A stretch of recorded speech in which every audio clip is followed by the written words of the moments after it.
खुदावंद यीशु मसीह के नाम में आपको सलाम। हम तमसीलों पर अपनी सीरीज को जारी रखे हुए हैं। ये पैगाम आपको रब टीवी के ताउन से पेश किया जा रहा है। हिस्सा है हलीम शागिर्दों की पहचान इससे है कि वो ईज़ा नहीं पहुंचाते, मुआफ करने के लिए तैयार रहते हैं, कमजोरियों को जानते हैं और आखिर में ये कि अपनी तकरीम की परवाह नहीं करते। यीशु एक तमसील सुनाता है। लूका की इंजील के 17वें बाब की 7वीं ता 9वीं आयत में लिखा है, मगर तुम में से ऐसा कौन है जिसका नौकर हल जोतता या गल्ला बानी करता हो, और जब वो खेत से आए तो उससे कहे कि जल्द आकर खाना खाने बैठ, और ये ना कहे कि मेरा खाना तैयार कर और जब तक मैं खाऊं पीऊं कमर बांध कर मेरी खिदमत कर, उसके बाद तू खुद खा पी लेना। क्या वो इसलिए उस नौकर का एहसान मानेगा कि उसने उन बातों की जिनका हुक्म हुआ तामील की? क्या ये एक दिलचस्प कहानी नहीं है? अब एक बात है जो आपको फरीसियों के बारे में जानना जरूर है, अगर तो आप ये पहले से नहीं जानते कि उन्हें इज्जत अफजाई करवाने का बहुत शौक था। ये उनके लिए बहुत अहम बात हुआ करती थी कि उनकी इज्जत की जाए, कि लोग उनकी बड़ाई करें। मत्ती की इंजील के 23वें बाब की 5वीं आयत में हमें बताया गया है कि वो अपने सारे काम इसलिए किया करते थे ताकि लोग उन्हें जानें। वो अपने तावीज़ बड़े बड़े बनाया करते थे। ये वो छोटी छोटी डब्बियां थीं जिनमें खुदाए वाहिद के बारे में इस्तिस्नाह की किताब में से बातें दर्ज होतीं। वो अपनी पोशाक के किनारों को चौड़ा रखते। वो बस कोशिश करते कि मजहबी दिखाई दें। लोग आज भी ऐसा ही करते हैं कि गैर दानिशमंदाना मजहबी लिबास पहन लेते हैं ताकि किसी और ही दुनियादारी और पाकीज़गी का तासुर छोड़ सकें। वो ज़ियाफ़तों में इज्जत की जगह, इबादत खानों में मरकजी कुर्सियाँ, बाजारों में इज्जतदार तस्लीमात, उस्ताद कहलवाना, बाप कहलवाना, रहनुमा कहलवाना पसंद करते। उन्हें ये बातें अच्छी लगती थीं। दर हकीकत हम लूका की इंजील के 20वें बाब की 46वीं आयत में देखते हैं जहां लिखा है कि फकीहों से खबरदार रहना, यानी ये ऐन वही बात है। फिर लिखा है जो लंबे लंबे जामे पहनकर फिरने का शौक रखते हैं और बाजारों में सलाम और इबादत खानों में आला दर्जे की कुर्सियां और ज़ियाफ़तों में सदर नशीनी पसंद करते हैं। उन्हें इसी तरह की सारी इज्जत चाहिए होती थी। पर यह बात यीशु मसीह के पैरोकारों के बिल्कुल बरक्स है। कमजोरी का इकरार करने और खुदा की कुदरत पर भरोसा करने के साथ साथ एक खतरा भी पेश होता है।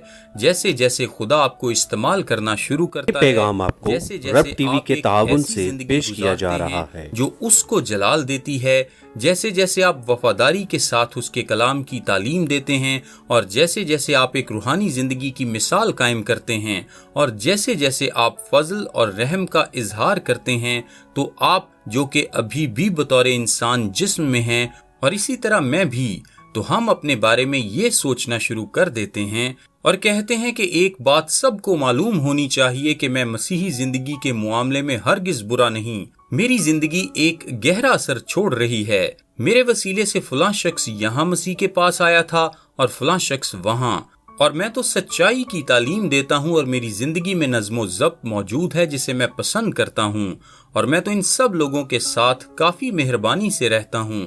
तो फिर ऐ खुदा, क्या तू मुझे दाद नहीं देगा? मेरे नजदीक इस सोच की तरफ बढ़ना बड़ी अया बात है। ऐसी हालत को पहुंचना आसान बात है जहां आप अपनी रूहानी तरक्की के बारे में मुतकब्बर हो जाते हैं। क्या इससे बुरी तरीन कोई बात हो सकती है? यानी रूहानी गुरूर से ये बात जानने से कासिर रहना कि हर बात फजल की बदौलत होती है, क्या इससे बड़ी कोई और नाकामी है? लिहाजा यीशु इस सारे मामले से बचने की तालीम देता है। जब आप खुदा के लिए कारामद बनना शुरू हो जाते हैं और जब आप अपनी जिंदगी में खुदा की कुदरत को बहते देखना शुरू करते हैं, तो फिर इस गुनाह में गिरी फितरत की तरफ से जो अभी भी मौजूद है, एक आजमाइश आती है।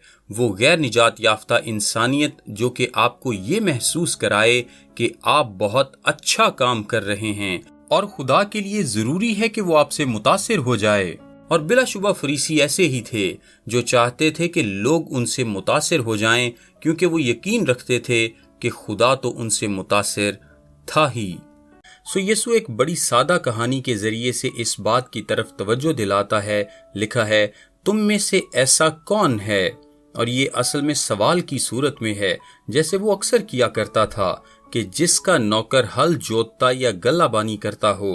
اور یہ بات ہمیں عین سادہ دیہاتی زندگی اور اسرائیل کی معاشیات میں دوبارہ لے جاتی ہے، جہاں لوگوں کے ہاں غلام ہوا کرتے تھے۔ یہاں یونانی میں ڈولوس یعنی ایک پابند غلام کا لفظ آیا ہے، جس کا مطلب ہے کہ وہ بنیادی طور پر مالک کے ساتھ منسلک تھا، اسی کے گھر میں رہتا تھا، اس کا خیال رکھا جاتا تھا، اس کی ضروریات پوری کی جاتی تھیں۔ مالک اور غلام کے اس تعلق میں کوئی بری بات نہیں تھی اگر اسے اچھے سے نبھایا جاتا۔ یہ بالکل ایک ایماندار اور خدا کے درمیان، ایک ایماندار اور مسیح کے درمیان تعلق کی تصویر ہے۔ اسی طرح سے ملازمت کو چلایا جاتا تھا، اور یہ ایک دہاڑی دار مزدور ہونے سے کہیں بہتر تھا، کیونکہ ایک روزانہ کے مزدور کو یہ امید لگانا پڑتی تھی کہ کوئی شخص کہیں سے آئے گا اور اسے ہر روز اجرت پر رکھے گا۔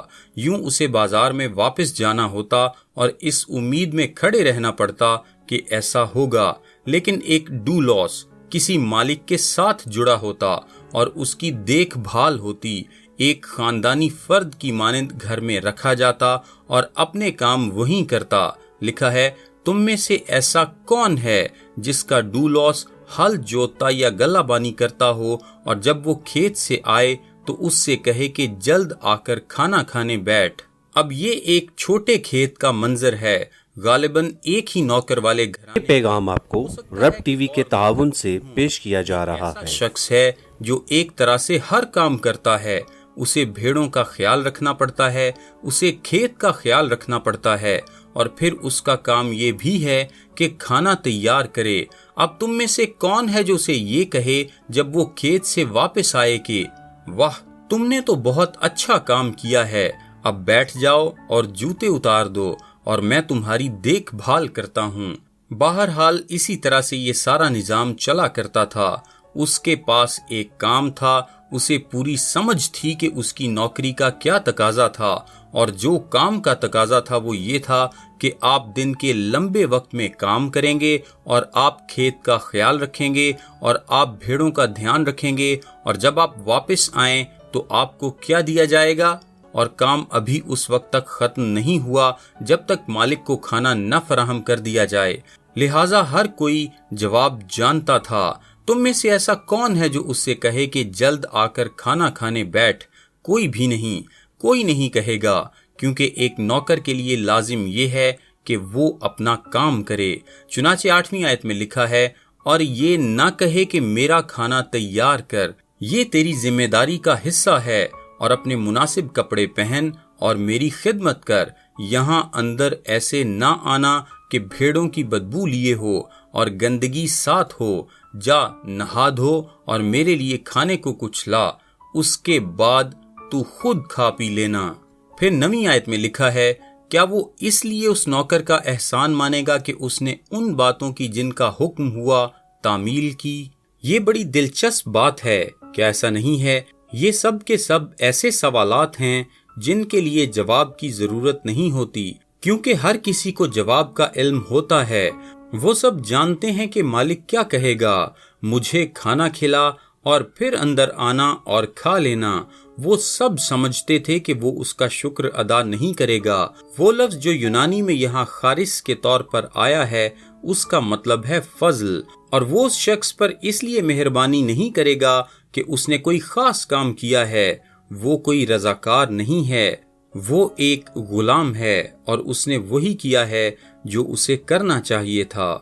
کینتھ بیلی، جنہوں نے قدیم مشرق وسطیٰ اور حتیٰ کہ حاضرہ مشرق وسطیٰ کے دیہاتوں میں زندگی کا مطالعہ کرنے میں بہت ہی اچھا کام کیا ہے، یہ لکھتے ہیں کہ ٹیکنالوجی کے دور میں جہاں ہفتے میں 40 گھنٹوں کا کام ہوتا ہے، مزدوروں کی زور آور انجمنیں ہیں اور زیادہ کام کرنے کی صورت میں زیادہ اجرت ملتی ہے، وہاں اس تمثیل میں پائی جانے والی دنیا نہ صرف بہت دور لگتی ہے بلکہ غیر منصفانہ بھی۔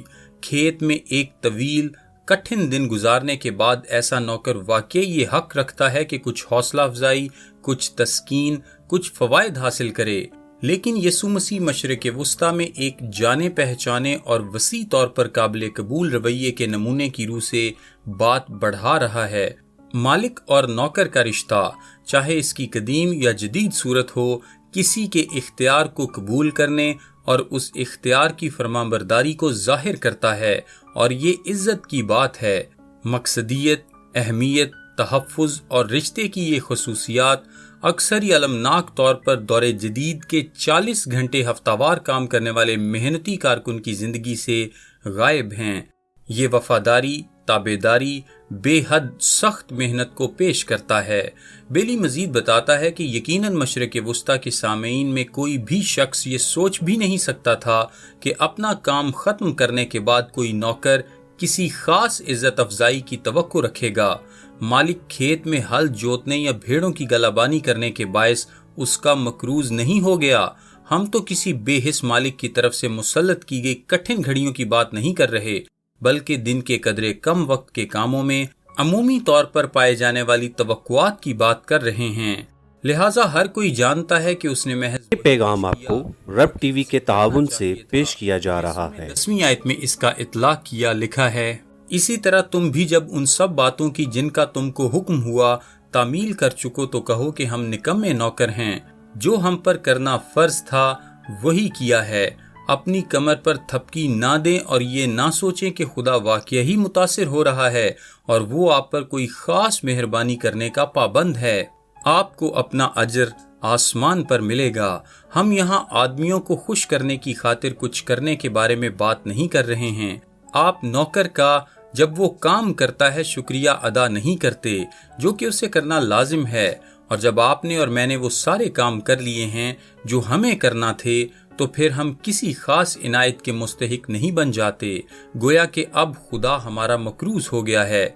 ये सब फजल का मामला है, और असल बात यह है कि इससे कोई फर्क नहीं पड़ता कि हमने क्या कुछ किया है। इससे कोई फर्क नहीं पड़ता कि हमने इसे कितनी अच्छी तरह से किया है।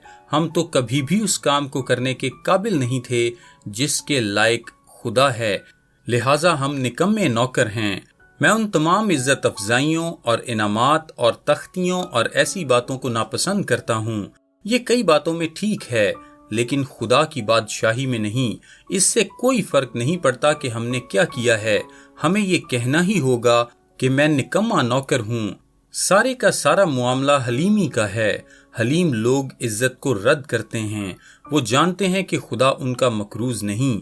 वो जानते हैं कि वो अभी भी फजल के मातहत रह रहे हैं। आप फजल से रास्तबाज ठहरते हैं। आप फजल के वसीले से पाक किए जा रहे हैं। आप फजल की बदौलत जलाल पाएंगे और आपको आसमान में हमेशा के लिए फजल के वसीले से अजर मिलेगा। खुदा हमें जो कुछ भी बख्शता है वो कभी भी हमारी किसी खूबी के बायस नहीं, और इसका रुख लूका की इंजील में पाया जाता है।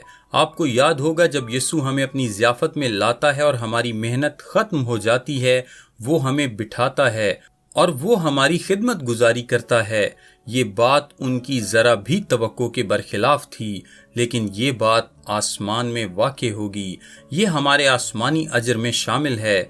जब तक हम यहाँ इस जिंदगी में हैं तो हम कभी भी वो नहीं कर सकते जिसका मुस्तहिक खुदा है। और ये जैसा कि पौलुस तिमोथियस के नाम लिखे गए पहले खत के पहले बाब की 15वीं आयत में कहता है, लिखा है, ये बात सच और हर तरह से कबूल करने के लायक है कि मसीह यीशु गुनहगारों को निजात देने के लिए दुनिया में आया, जिनमें सबसे बड़ा मैं हूँ। हलीम लोग कभी भी इस हकीकत को नहीं भूलते। जब हम खुदा की खिदमत करते हैं तो हम उसकी एक कम तर दर्जे में खिदमत करते हैं, और हलीम लोग कभी भी ये तसव्वुर नहीं करते कि उन्होंने खुदा की खिदमत इतने अच्छे तौर से की है कि किसी तरह से उसे मुतासिर कर दिया है और उसे पाबंद कर दिया है कि वो हमें कुछ खुसूसी इज्जत बख्शे, गोया कि वो हमारा मकरूज हो गया हो। ये मुज़हका खेज बात है। लिहाजा यीशु एक ऐसी जिंदगी गुजारने का बुलावा दे रहा है जो कि फरीसियों के नमूने से बेहद दूर हो, और हमें आज इस तरह की जिंदगी जीने के लिए बुलाया गया है। ऐसे हलीम हों कि तालीम और अमली जिंदगी में कलाम मुकद्दस के फरमाबरदार हों, किसी को भी खता या गुनाह की तरफ ना धकेलें। हलीम ऐसे हों कि हमेशा उन लोगों को मुआफ करने के लिए तैयार हों जो हमारा गुनाह करते हैं, और इसकी परवाह ना करें कि कितनी बार करते हैं। ऐसे हलीम हों کہ ہمیشہ اپنی ہی کمزوری کے بارے میں آگاہ ہوں اور خدا کی قدرت پر ہمیشہ انحصار کرتے رہیں۔ حلیم ایسے ہوں کہ ہمیشہ اس بات کو پہچانتے رہیں کہ ہماری تو بہترین خدمت بھی کم پڑ جاتی ہے اور ہم وہ نکمے نوکر ہیں جنہوں نے صرف وہی کام کیا ہے جو کہ ہمیں کرنا لازم تھا اور وہ بھی پورا نہیں کیا، اور پھر خدا کی ساری نعمتیں اس کے فضل سے منسوب کر دیں۔ اپنے آپ کو اس طور سے حلیم کریں اور آپ واضح طور پر ظاہر کریں گے۔ یہ پیغام آپ کو رب ٹی وی کے تعاون سے پیش کیا جا رہا ہے۔ آپ کو سرفراز کرے گا اور خداوند آپ کو اپنی میز پر بٹھائے گا اور آپ کی خدمت گزاری کرے گا۔ میرا نام تابش قاضی ہے اور یہ میسج آپ کو ڈیلی ورسز کی جانب سے بھیجا گیا ہے۔ سوموار سے جمعہ اپنے واٹس ایپ پر بائبل مقدس کی آیات اور ان کی وضاحت انگلش، اردو اور آڈیو میں حاصل کرنے کے لیے ابھی اپنا نام اور شہر کا نام لکھ کر 0333 80 20 972 973 یا پھر 974 پر واٹس ایپ میسج کریں۔ خدا آپ سب کو برکت دے۔